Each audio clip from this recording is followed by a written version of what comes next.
Welcome to my presentation today.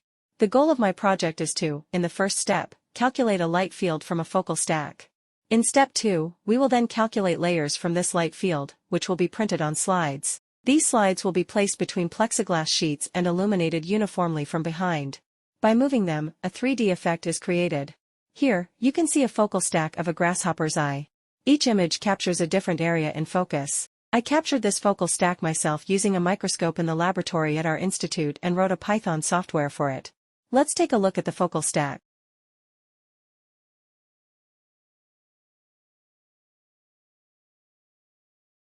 Here is the light field that we aim to calculate from the focal stack. And here is a finished 3D display.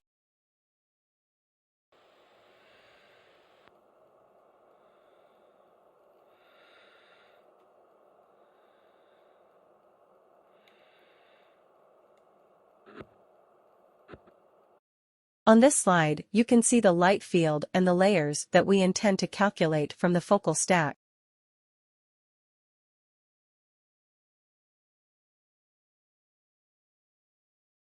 For step 2, which is calculating layers from a light field, there is a ready-made MATLAB code by Gordon Wettstein from 2011. It only works with the 2011 version. Using the Generate Light Field file, you can create a light field image from existing rendered light field images. With the Reconstruct Layers file, you can calculate the layers from the light field. Gordon Wettstein also provides ready-made datasets from which you can calculate the layers, such as a cube. Now, let's get back to my research topic. How do we go from a focal stack to a light field?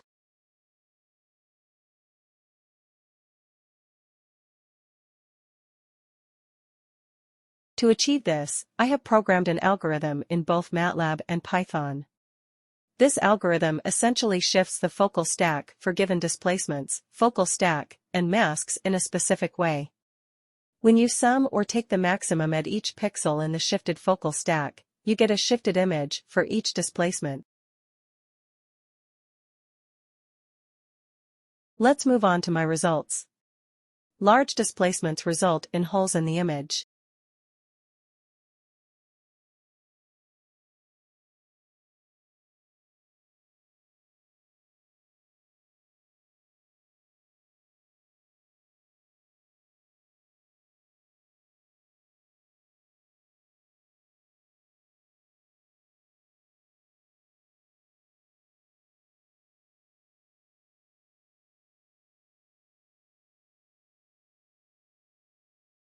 For significant displacements, the layers in my example become heavily colored.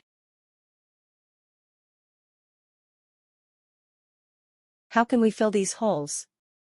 I have tested two methods. In one experiment, I blurred the masks in advance using a large Gaussian kernel, and in another attempt, I applied morphological closing to my holy image. Unfortunately, this made it blurry.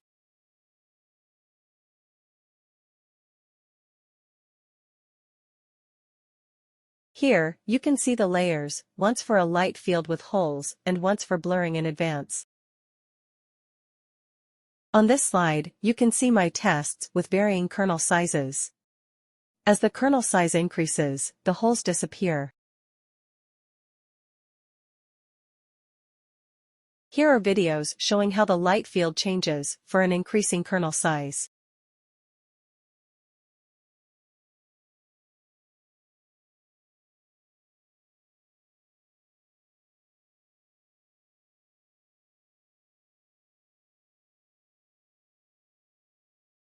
Through my tests, I was able to derive the following: choose the displacements as width over 9000, blur for max, width, and blur for sum over sum of masks width over 2.8. In Python, I obtained different results. Here, the sum over sum of masks approach works better than max. On the last slide, I have a video showing the layers for decreasing displacements.